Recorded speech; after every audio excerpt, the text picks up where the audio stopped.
मैंने सफेद भी नहीं, काले भी नहीं, शुक्ला कृष्ण, सफेद भी नहीं और बोलो काले भी नहीं, तो कैसे?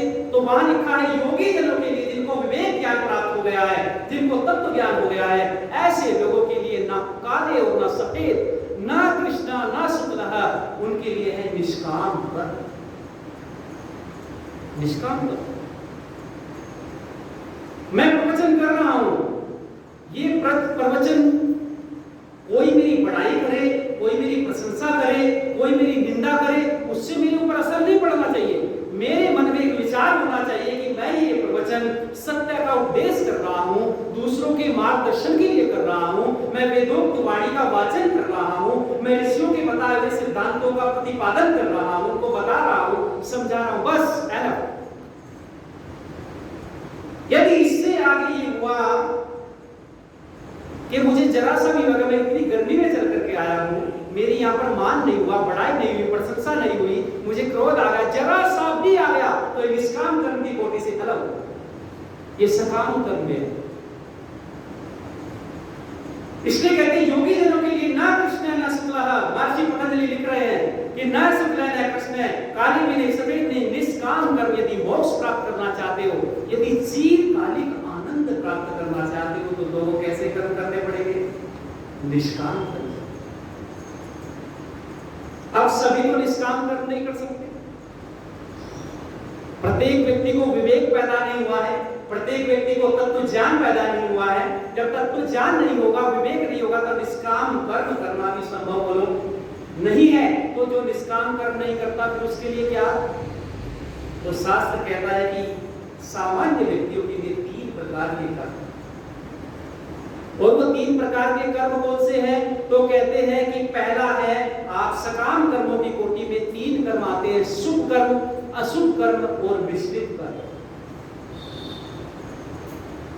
शुभ कर्म कौन से होते हैं? कि आप यज्ञ करें, आप प्रवचन करें, आप विद्या पढ़ाएं, आप भिन्न प्रकार के ऐसे कर्म करें, और कर्ता की दृष्टि से महर्षि दयानंद लिख रहे हैं यहाँ पर, वो कहते हैं कि कर्ता की दृष्टि से 3 प्रकार के कर्म कर्ता करता है। एक तो होते हैं कृत कर्म, एक कारित कर्म और एक अनुमोदित कर्म। यानी जो स्वयं करता है वो कैसे कर्म होते हैं बोलो?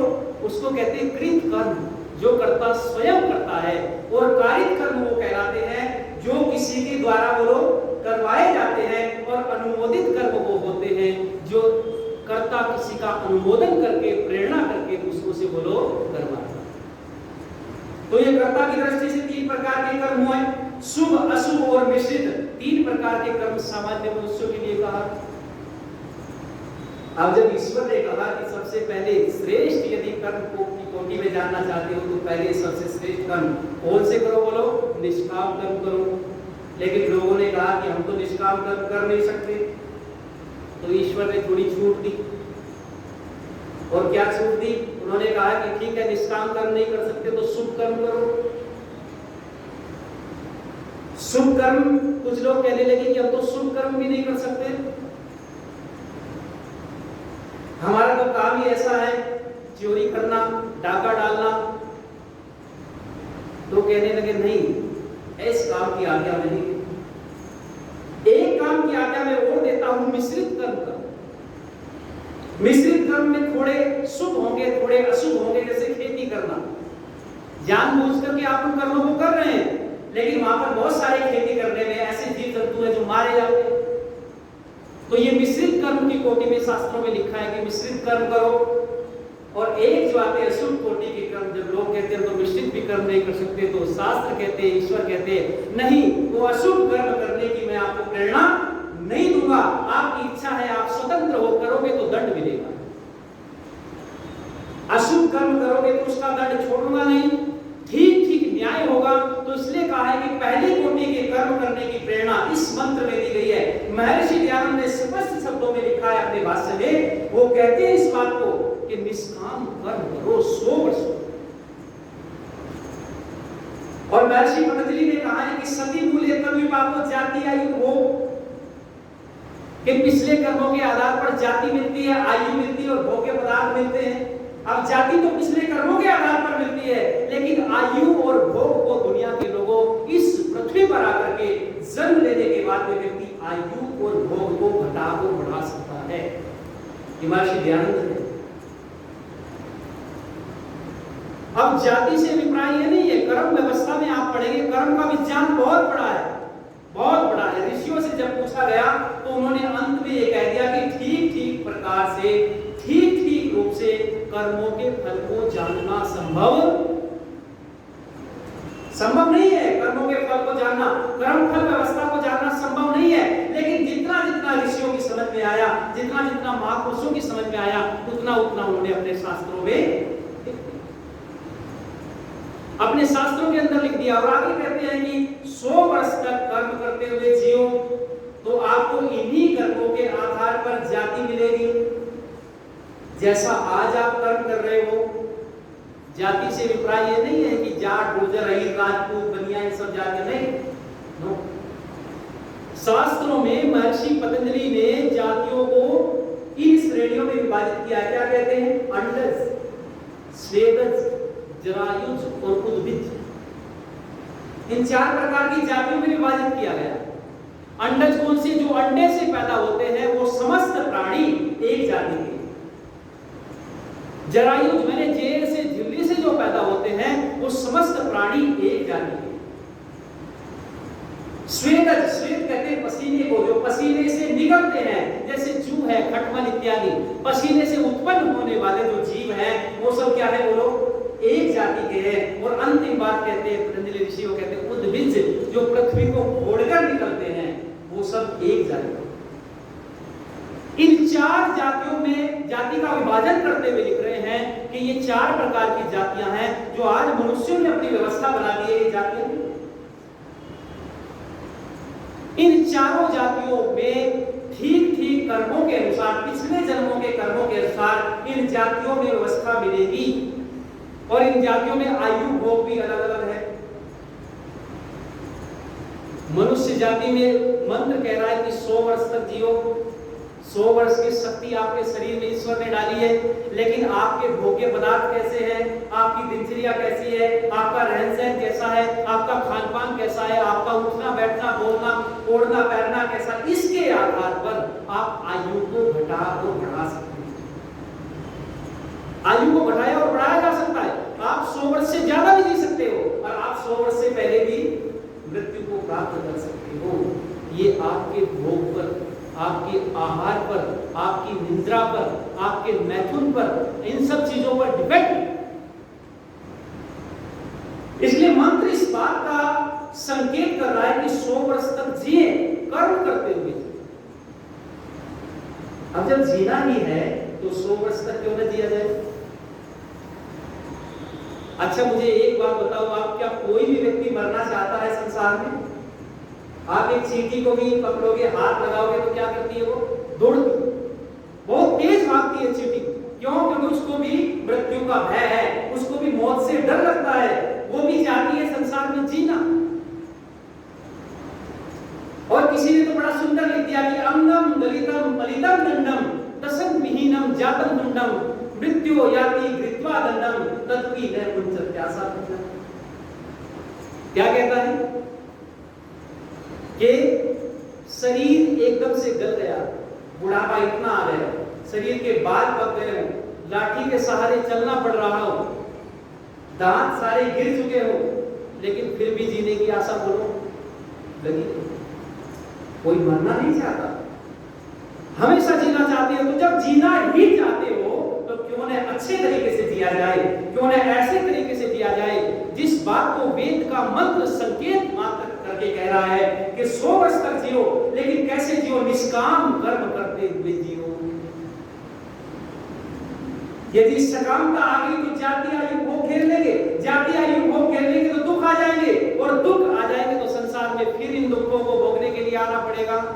और यदि निष्काम कर्म करोगे तो सीधा मोक्ष मिलेगा, मोक्ष मिलेगा तो ऐसा आनंद मिलेगा। और ऋषि कह रहे 36,000 बार सृष्टि का निर्माण हो और 36,000 बार सृष्टि का प्रलय हो, इतनी आयु तक एक चिरकालिक आनंद।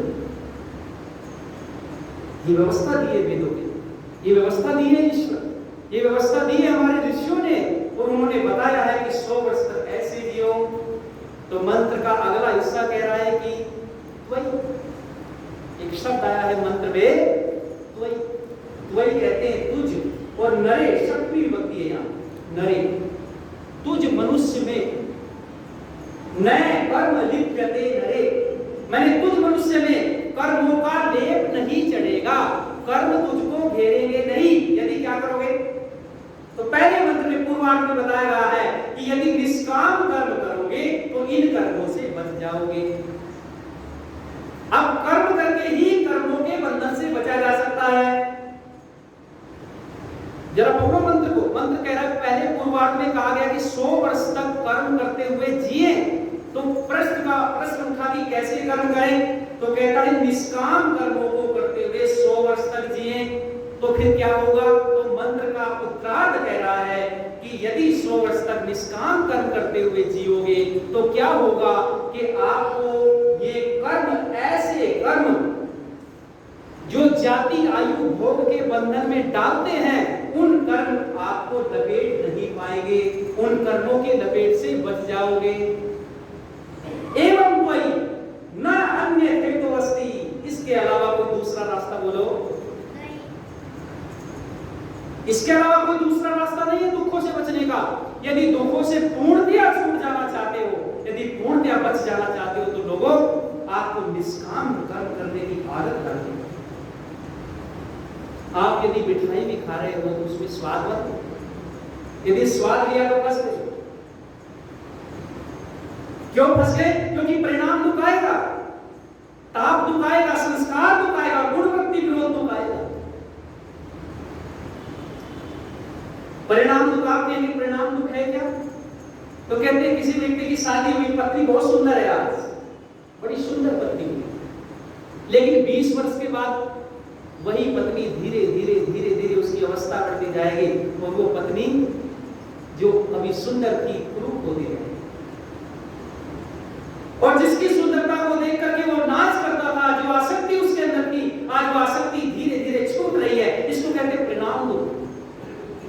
बैटरी में आपने टॉर्च में आपने शहद डाला, आज अच्छा प्रकाश दे रही है, लेकिन धीरे धीरे जलती गई और शहद जो उसमें डाले गए थे वो खत्म होते चले गए, प्रकाश खत्म होता चला गया और आपको कष्ट हुआ। यह है परिणाम दुख।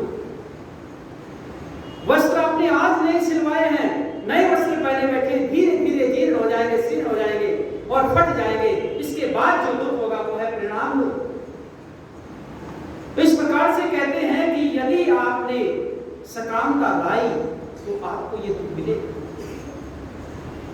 इसलिए कर्म करो, जीव संसार में हर प्रत्येक कार्य को करते जाओ, लेकिन स्वार्थ की भावना से परे हटके परमार्थ के लिए, दूसरों के सुख के लिए, समाज के कल्याण के लिए यदि उन कर्मों को करते जाओगे तो दुनिया के लोगों, शास्त्र कहते हैं, ऋषि कहते हैं, और ये बातें नितांत सत्य है, ये बातें हमारी अपनी नहीं है, वेदों की बातें हैं, ऋषियों की बातें, ये पूर्ण रहस्य है। और इसलिए वेद का मंत्र, ईश्वर कृष्ण का दूसरा मंत्र इसी बात को कह रहा है कि कुर्वन्ति वेह कर्माणि जिजी विशेष सतम समाहा एवं कोई न अन्य हेतु अस्ति न कर्मा लिप्यते। कोई और रास्ता नहीं है कर्मों के लपेटे से बचने का, कोई और रास्ता नहीं है जाति आयु भोग से बचने का, बस एकमात्र रास्ता दिया है और वो है निष्काम कर्मों को करते जाना। अब जो व्यक्ति कहता है कि निष्काम कर्म नहीं करेंगे, शुभ कर्म भी नहीं करेंगे, हम मिश्रित कर्म भी नहीं करेंगे, अशुभ कर्म करेंगे, तो अशुभ कर्म करने से क्या होगा? तो तीसरे मंत्र में बताया गया है असूर्या नाम ते लोगा। इस मंत्र की व्याख्या आपको फिर महर्षि दयानंद सरस्वती जी के भाष्य के माध्यम से जरूर समझाया जाएगा। समय जो दिया गया था निर्धारित वो पूर्ण हुआ। अगली बातें वही बात पिछले वाली, अगला कार्यक्रम एक नए एपिसोड में फिर आपसे मुलाकात होगी। बहुत बहुत धन्यवाद, बहुत बहुत आभार।